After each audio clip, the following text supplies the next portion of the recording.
quiet, sun-drenched city called Obinna, nestled in the heart of southeastern Nigeria, lived a young man named Obinna.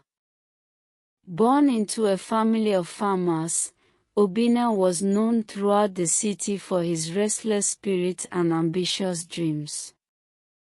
While others in Obinna were content with their simple lives, Obinna often gazed westward beyond the orange-dusted hills, dreaming of a world filled with gold, glass towers, and endless opportunity. Every evening after helping his father tend to the yam fields, Obinna would sit under the old Iroko tree in the village square and listen to tales from travelers, stories of a place called Westword.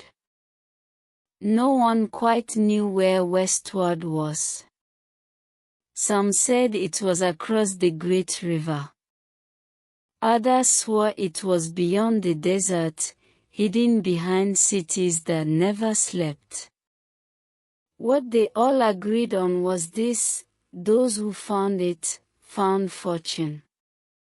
So, at the age of 23, Obinna packed a small bag, kissed his mother's cheeks, and promised his younger sister that he would return with riches.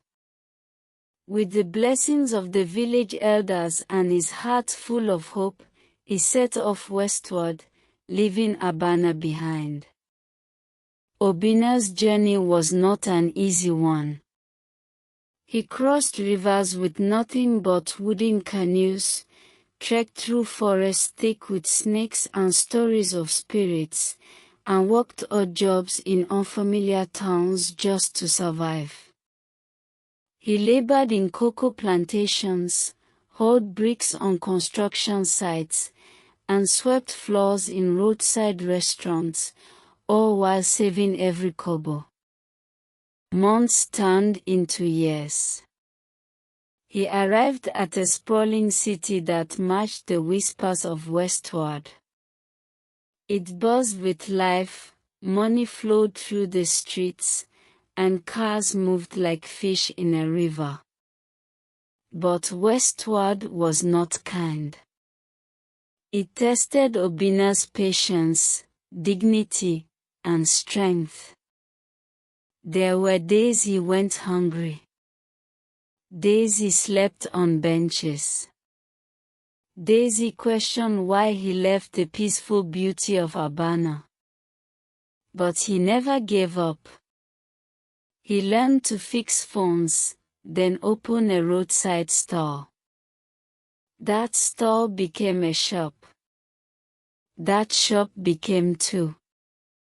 With each small success, he remembered home. He would look at the photo of his family, worn from time, and whisper, "For you." 10 years after, Obinna returned to Obinna.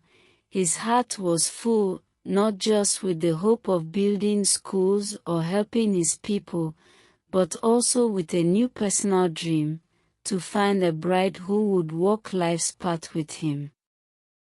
The city had changed, but the old ways and traditions still held strong. Obinna visited the bustling market, where families gathered and matchmakers discussed alliances. His reputation as the son who had made it in Westword preceded him. Many young women and their families came forward, hoping to join him in marriage. Obinna met with several families in their compounds, welcoming, warm, and proud. He was introduced to daughters skilled in farming, education, and hospitality.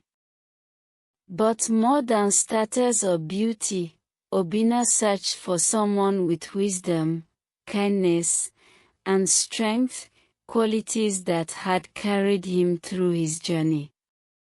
One afternoon, Obinna sat once more under the Iroko tree, seeking guidance from village elders and friends.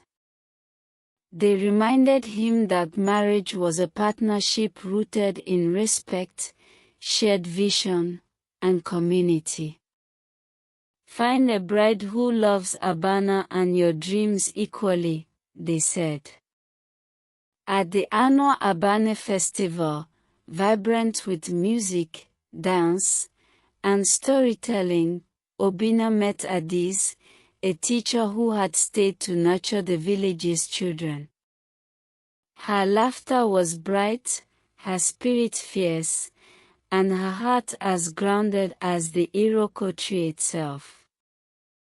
As the night wore on, Obinna realized that Adis was more than a bride, she was a partner who shared his dreams for Obinna and beyond.